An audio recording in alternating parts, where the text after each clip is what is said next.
you. Fly.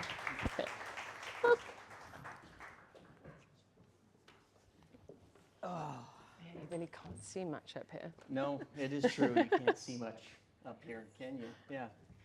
Very good, very good. Well, thank you for sticking with it. It's been a long day, lots of information thrown at you. And on behalf of the panel here, we'd like to thank all of the past panelists and speakers for stealing all of our talking points. So Yeah, that's thank fair. you. That's But fair. Let's just go to the bar. Right? yeah. Well, we were worried. It's like, are we standing in the way of drinks? Or wasn't too sure. But no, we got a great discussion here today. We are going to be focused on, it's the sales panel. And so we have a couple of sales leaders on the panel here for you today, which is going to be great. And of course, the theme that we've all been really sort of talking about and sound familiar is growth at all costs is now dead. And what's next? So we're going to dive into really these shifts. We're going to look at the shifts of what's been happening in business, these strategy shifts from growth at all costs. You heard Kay earlier on talk about the cost of that first dollar versus the cost of $1, $2, $3, $4, and so on. And we're going to talk about some of those shifts in those strategies and what are leading to those shifts in those strategies. And the lens that we're going to take will be a focus on sales and partnerships. So you're going to hear some takes on both of those things. And really, we're going to tie in how some of these collaborative ecosystems are coming into play with sales leaders and so on, and how those roles are shifting. So our take on this topic is going to go a little bit deeper, a little bit more operational. We're going to get into how the roles and responsibilities of sales leaders and partnership leaders are changing as a result of these shifts in the marketplace. And to just bring that home as one specific example around the co-selling, the co-marketing, the co-service is company Okta. I don't know if everyone knows about Okta, but I pick it just because I know some of the metrics on it. But 3 years ago, their revenue statements went something like this. We're growing at over 50+%. Our cash burn is through the roof. We're not making any free cash flow. And we have 7,000 partners, and they mean absolutely nothing to us, right? Literally, in the reports. Now, our growth is more like 25%, and our profitability is at record high, and we have $500 million in free cash flow, and we cannot reach our targets without partners. So that shift, we're going to get into the operational layers around that. So Peter, I'm going to start with you, and what are some of the key drivers behind the shift to profitable, efficient growth? I think, again, I think when we're late in the day, some of this has already been covered, so I'll keep it brief. But I think we all know that in a post-COVID world, interest rates went, north of 11%? Or sorry, inflation went north of 11%. Interest rates went through the roof. Money no longer became free. And with all of that, that meant that the dollar that you earn, or the pound or the euro that you earn tomorrow is worth an awful lot less than the dollar, pound, euro that you earn today. And we all know this, right? As consumers, when interest rates are 5, 6, 7%, we have to cut back, our spending. Our borrowing costs go through the roof. And because of that, companies had to move from an and culture. We can do A and we can do B, we can do C, because money was almost free. And now it's about we can do A or B. And as we talked about earlier, I think Megan said, strategy is the things we decide not to do. That's super important because the money that you now have has to be very focused for the activities that deliver the best return on investment. And part of this, world that we live in is very ROI focused. And again, getting kind of operational and deep, the metrics that we're using is like the lifetime value divided by the cost of acquisition. And when you start to think and operate in a world where everything is a trade-off, that changes how you think. It changes about, okay, do I put the dollar in growth, or do I put the dollar in investment in driving a bottom line savings? And the fact is, you need to do both. Because the bankers, the VCs are out there on something called Rule of 50. Has anybody heard of the Rule of 50? just a couple of You people. get a couple people. What that means is you have to add your growth rates plus your profit, your earnings, and that needs to be more than 50%. And that is how they are deciding where they put their investments or where they put their capital. And so it's about doing both. It's about growing, but growing in a profitable manner. And the way that I like to say it is revenue growth is vanity, earnings and profitability is sanity. And if you can do both, you're in a good place. But that's where that rule of 50 comes. It's about doing both. And it's all down to the inflation. It's down to doing the focus and profitability. Excellent. Emily, anything to add to that? Or we can... No, I know in the interest of time, I was also just going to say, if we also look at the buyer journey as well, right? So we had historically companies where, hey, this team wants to use this tool, no problem, we can have them all in silos. And now I think we're moving to a world where companies are much, they have a longer buying cycle. They're really looking and evaluating what tools are we going to use? How is it just going to be outside of one team, but multiple teams benefiting from this? And if you're looking, if you go at growth at all costs as a sales strategy, it was lowest price point. And you're then getting into a world where those customers are anchoring your value at the lower price point, and it becomes so difficult to be able to grow that, to hit those revenue needs that you want to hit as a business. So Yeah, so let's stick with you on that theme. Like, how have some of those, the go-to-market models and the roles, how are they changing to accommodate or to move into profitable, efficient growth? I'm sure there's sales leaders and so on that are trying to struggle with that and figure out what to do. Yeah, and spoiler alert, it's something that's come up a lot today, and it's I think the first is data-driven decisions have always been important, right? But I think expanding the metrics we look at, and also as a sales leader, really looking at the customer usage metrics and things like that to understand. We talk for CSM's health monitor. Well, what I'm doing is I'm looking for the CS we're working with our enterprise customers. What is the sign of a healthy customer? We have a whole self-serve motion, and I'm trying to take those learnings and see what is bubbling up and what are good indicators into that self-serve motion. So we've definitely got that move. I think things with, we're looking for CSM teams. We actually now at Typeform have our own onboarding team that have their whole own set of KPIs, because we know getting companies onboarded, having the tool in use, making sure all integrations and everything with partners, bringing them on, those relationships built. That needs to happen in those first 30 days. So you're protecting your revenue 12 months down and 12 months and so on down the line.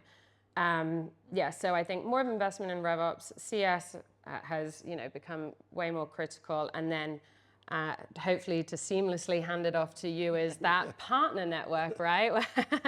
And I think it's, understanding when we say partners, maybe we just instantly jump to a channel partner, but it's understanding actually your channel or your partner network is a very nuanced, expansive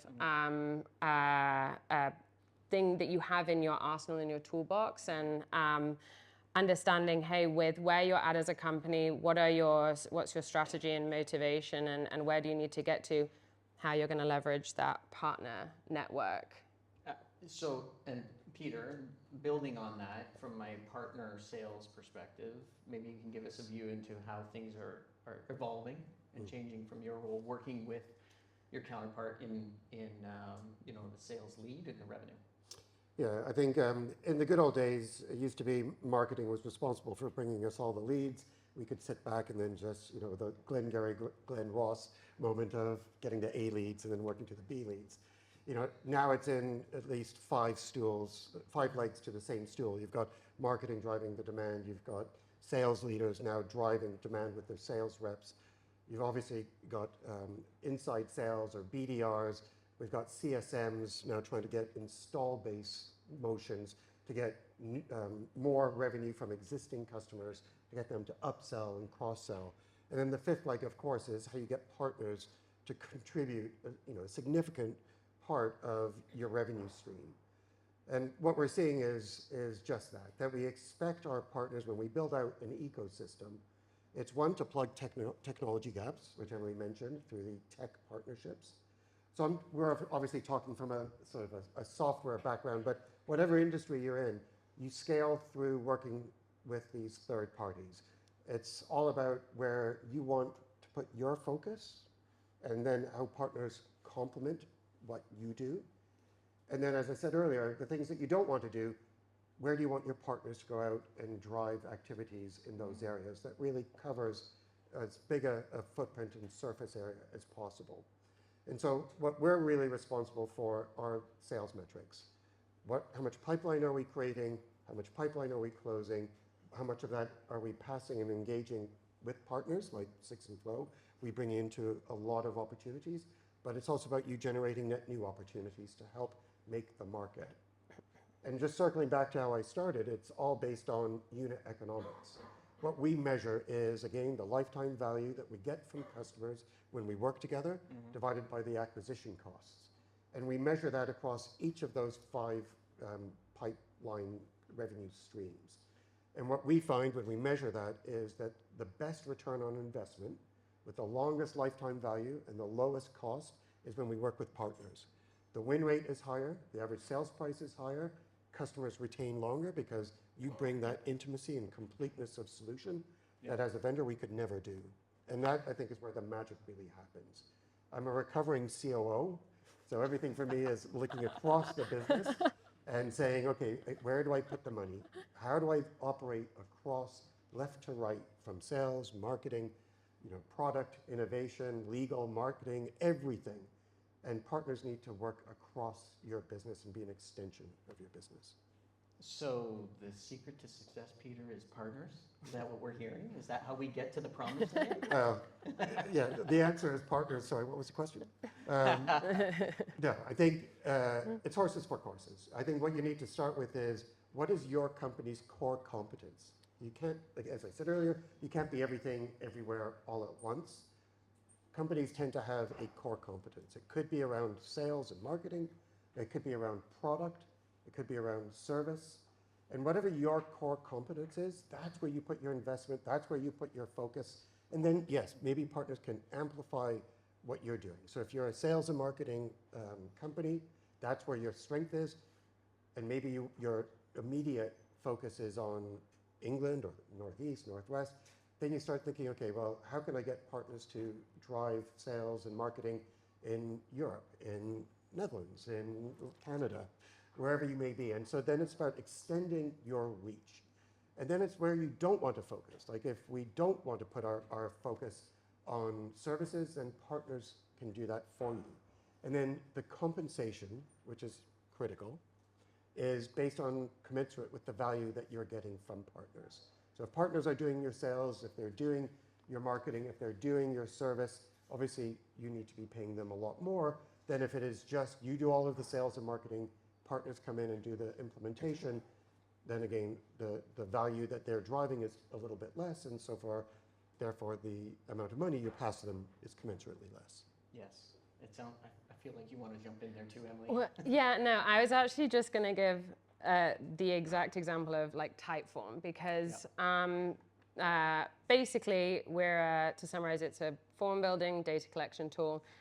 It's easy to use and it's flexible. And what does that mean? We have a bunch of different use cases. We have a bunch of different, what you could call, ICPs. And what we really had to do, 2 years back now, was to say, okay, we've got all of this business, but where do we really need to, where's the biggest chance for success with us, with customers who are willing, who see the greatest value, who are the stickiest customers, and who are likely to probably transparently pay us the most money. And so when we could isolate, hey, this is our ICP, and this is where we're going to focus our time, the next step was, okay, who can we partner with that would really facilitate this strategy for us? And that was, we've partnered very closely with HubSpot, because there is like a lot of overlap in that market that we're looking at. So now we've got, okay, HubSpot as our partner, and it's been a great partnership so far for co-marketing and things like that. It's influenced our product roadmap in improving the Typeform HubSpot integration, and then it leads to helping us define our strategy with our partners such as Six and Flow, because your customer base has like a large HubSpot focus and things like that. And then that means that your company's strategy is tying to the sales strategy, is tying to your partner strategy, which ties to your product roadmap, and it all starts flowing really nicely. And that's how you can get that cohesive growth versus having like a bit of a fractured, hey, my partner strategy is over here, but my product strategy is over here. Mm-hmm. Yes, that's really, really, really good points, because at the end of the day, I think what we're hearing is that partners probably were in the past fit into a revenue model that just looked at that first dollar, like, where's my lead, and that is that first dollar. Whereas partners can be and should be considered across all parts of your go-to-market, as you talked about, and it's not about any fit, it's best fit and who has those relationships. Yeah. And building those into the strategy overall. So maybe we can just like dive down a little bit deeper on that. And are there new, as a sales leader, as a revenue leader, are there new KPIs or data? I know you're really big on data that really drill down into getting that best fit and working maybe with the partner from like a co-selling motion. Like, is there data now that wasn't available to you that you're now looking in at, and are your KPIs different? Yeah, so I think, so the first point is we know what our target ICP is. That, like, we know that, but really the data analysis has been around how they're, and where we've been able to evolve is like understanding, hey, how they can best use our tool to make them most sticky, and what combination of features, and almost becoming way more consultative at saying, hey, here are the projects you can use us for. That has really helped us prioritize. If you get two opportunities coming in, and one is your ICP and the other one is maybe a bit more, and it's not to say we're going to ever ignore that opportunity, but we know, hey, this is one to prioritize. Let's understand in our partner network as well if we have a play there. And that's really helped evolve our strategy, shorten sales cycles, honestly expand the value of the deal by being able to do that co-selling. And then in terms of things like KPIs, I know some companies definitely focus and try and like put sales compensation and commission targets around that. Yep. We've taken a bit of a different strategy of really trying to think about how we structure deals, so we know exactly where, how we can remain profitable, at what point in time we say, okay, at this point we need to stop and have a discussion with go-to-market to understand, hey, does this deal opportunity still make sense for us? What are the wider implications if we're going to move forward with this? And I think that's really helped our strategy, so we're not just, oh, this is a really cool opportunity and we should just get it across the line because it'll make us look good. So I think that's how we've iterated it. Yeah, I mean, we so oftentimes see reps fall in love with their deals, and it's not profitable deals. I know, it's amazing. I think what we're seeing, and one of the big shifts, as again, we look at the 5 demand drivers that I mentioned, sales, marketing, partner, BDR, and what's the fifth one? CSM, thank you. Is attribution is very important. I don't know if we've talked much about that today, but what used to happen is there were a lot of high fives. The marketing team would come and say, look, we brought in this lead. The salesperson would say, yeah, but I worked the lead. The BDR is like, yeah, but I called them first. And the partner is like, yeah, but I've been speaking with them for a year. And then guess what? 1 + 1 + 1 + 1 = 1. And that is, everybody's hitting their KPIs, but it's still the same pound that you've been chasing. And so something that we've been working on, I don't know if anybody else here is looking at the attribution that comes in, and then how that aligns to individual teams' targets. If you're chasing this discussion and attribution, I'd love to talk to you. I don't think anybody in the industry has really solved it. And I think we heard in the previous speaker that customers or prospects, when they come, will have many different touch points.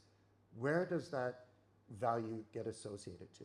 And then how do you make sure that you're not double, treble, or multiple counting? And so for me, that attribution is super important.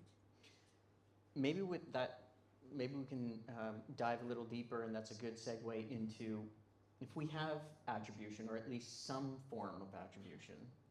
And let me just say, with attribution, you know, enemy is no, what's that? Perfection is the enemy of good?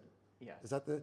Yeah. Don't expect perfection, because it's not a precise science. So just to say, as we go into that, I'm sorry for interrupting, is No. like just capturing the data and then analyzing it is better than trying to get perfect data. You'll never get perfect data. So is that attribution model, then maybe we can talk about how we incent the right behavior. So if we're making these shifts and people are thinking about these movements, and data is really important, but attribution may not quite be there. Like there's really three players here. It's like, how do we incent the leadership? And then how do we incent the rep? And how do we incent the partner to actually drive that transformative behavior around achieving efficient growth?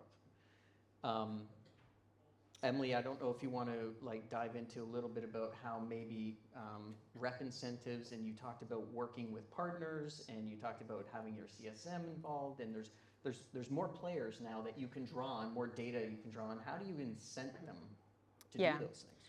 Yeah, so maybe I'll start with the rep, and then I can talk about CSMs, and then I'll give a high level on partner and probably hand over to the expert here. But yeah, for reps, it's going back to it's so important, and I know it's a really obvious thing to say, but really defining what your company's strategy is and rolling everything back from that. And you know, sales, I wouldn't say it's overly complex, right? If an incentive, you've got that very clear, hey, you need to be driving to revenue. But yeah, if your company incentive is, hey, I need to grow the partner network, you can do things like putting multipliers on, a partner influence deal. If your target is in fact, hey, drive, grow this ICP, you can put multipliers, you can put incentives and things around that.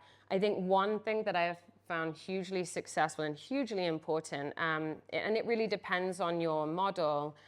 If you've got a land and expand model, making sure your sales folks are going to be working on expansion of your existing enterprise, really making sure that your CSM and your sales targets are aligned to encourage that growth, and same with partners as well, but encourage that growth and sharing. Because if you get into a situation where the CSMs feel like by bringing an AE in, they're putting a potential their potential commission or everything at risk, it's not going to happen. It's not going to work. So I think that's hugely beneficial. And then in terms of the partner, it's really understanding,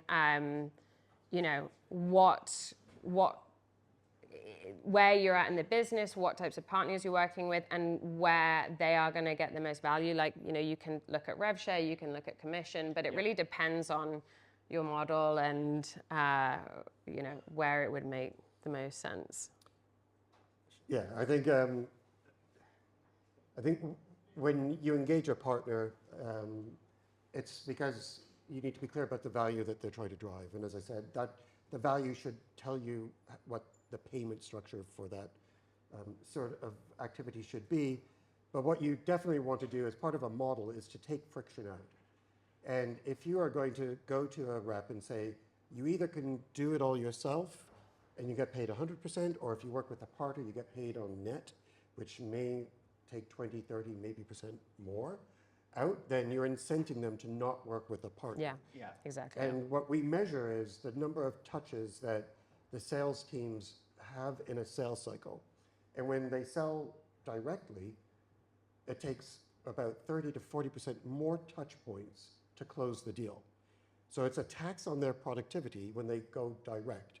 And so what we do is we have no penalty. There's no financial disincentive for reps to work with partners. So they'll bring in a partner where it makes sense, where a partner is adding value, and all of a sudden their efficiency goes up because there's 30 or 40% less touch point.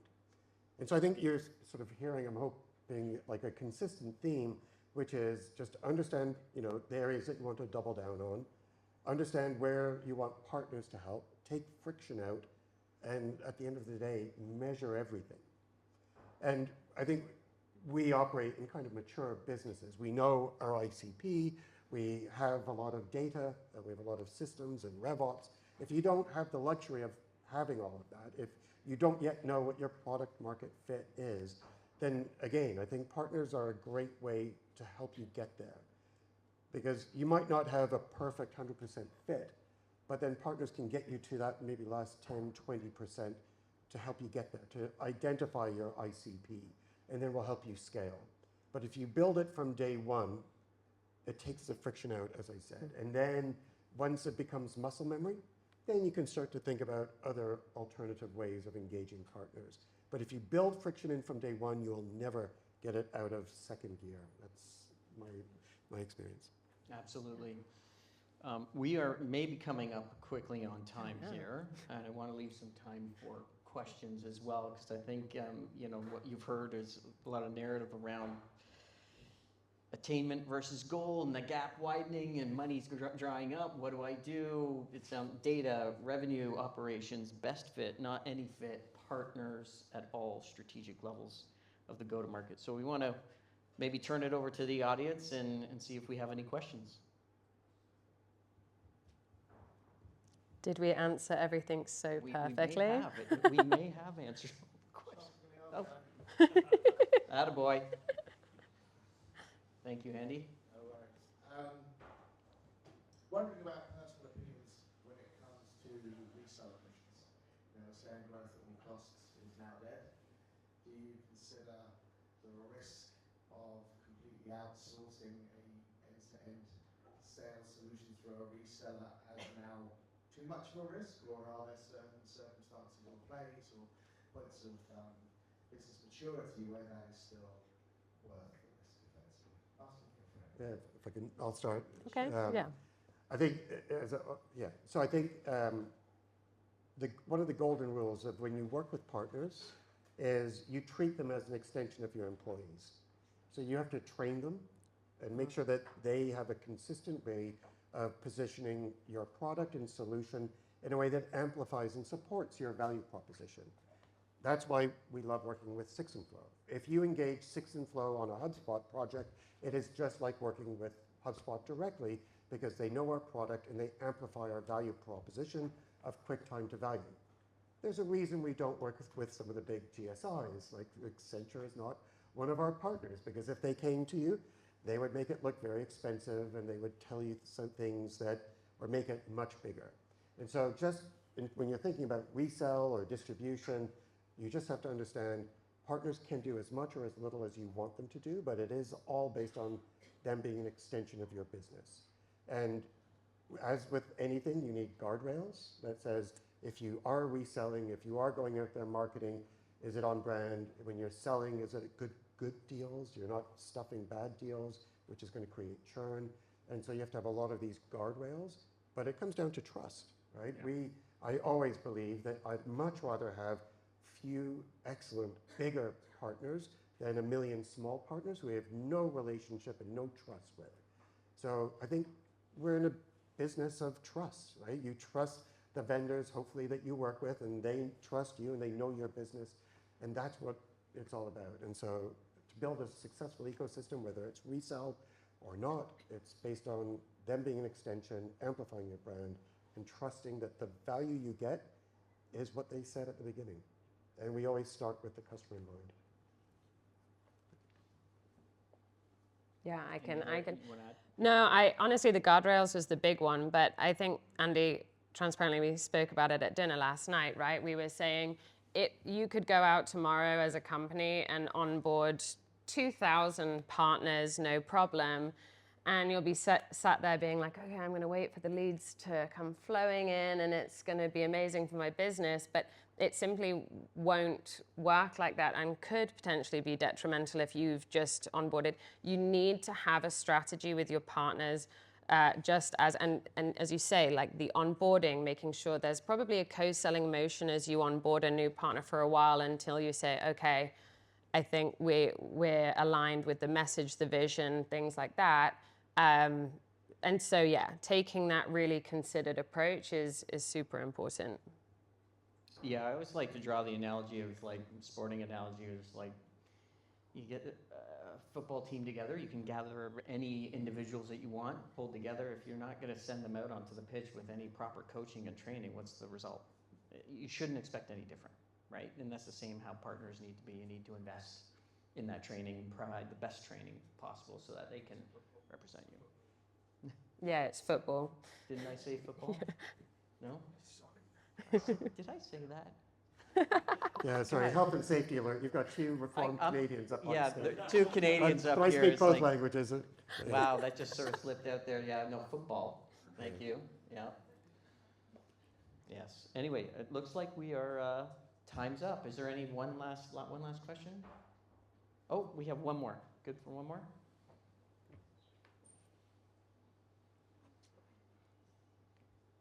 Thank you. So you talked a lot about, also not by the way, but you talked a lot about using different partners for different things. So sort of saying and tying the value to what it is that you're using them for. So is it a referral or a resale or a co-sell, or are you your products really aligned? Are they doing implementation work? And I think all of those ones to me seem like they've got really clear value. It's like time to utilization, it's, you know, the amount of sales that they're bringing in, it's increased sales velocity. And I'm wondering do you ever work with partners that are purely in like an influencer space, or who are like subject matter experts who focus on areas that are similar to you? And if so, how are you proving value with that? And especially when you have to work sometimes with partners who are very large and you might see like 2 to 3 years until you're actually seeing the value from that. How are you convincing the COO or CFO that that's the right move? I'll do it very, very quick. Yeah. So yes, I've worked with, market influencers in the past, and the way that I was working with them is almost like McKinsey's. Like, you don't expect a sale because they're out there. They typically are very strong subject matter experts, and you train them on your value proposition, you educate them, and then you hope that what you're presenting to them makes sure that when they're out there evangelizing their point of view, it factors in your experiences, your expertise, and it's almost impossible to attribute back. But it's an important, especially in social media, it's very important that you think about that as part of your marketing mix, actually. That's the way I used to treat it, as it's part of awareness. It's about having the independent voice, because guess what? If you speak with any of us on stage, we're going to say our products are the best things ever. But if you have somebody who's a neutral, who's an influencer, who's a very deep subject matter expertise, that carries so much more weight. So I do think influencers, especially, as I said, in the social media context, play an important part, more from an awareness and marketing. But for us, it's the gift of our perspectives, our roadmap. It becomes a two-way street so that we can hear what you're saying, what you're thinking. So it's a very important part of our broader ecosystem. Yeah, I would say, the rise of also B2B influencers is definitely, I'm seeing it play way more into marketing strategies as well. In terms of partners, my recommendation is, just as with anything, right? Like, you try and think, what is, from partnering with this, whether it's a technical partner, a product partner, a channel partner, what would I define as success from the end result of this partnership, and what needs to happen with that? So you can kind of work back to define KPIs off of that. So if we're talking about partnering on an integration, you can see what the adoption of that looks like. And then if you're doing co-marketing, you can, attribute certain marketing KPIs to that. If you're working on a channel partner, again, it's more like right? Deals, commission, things like that. So it's again, it's not a one size fits all. It's working back of like, what are you looking to, what are you looking to achieve? What does success look like with that partner, and working backwards from there. And as you say, for some things, I've worked at companies where are highly, highly technical, where a service partner has been critical, but some of those implementations alone, it's a migration that takes a year plus. You've got to bear in mind that as a timeline for saying, okay, well, this is the success criteria. Yeah. Absolutely. And, you heard trust is it's the new currency, right? So influencers have a lot of trust with their audience. Their audience is sitting around the decision-making tables. If you can get enough of your name around those decision-making tables, that's a really good thing. It's very hard to measure, but incredibly impactful. I think that's it. I think we must wrap it up. Thank you so much, everybody. You just put it on the floor. Okay. Thank you very much. Thank you. Right, we're almost at the end.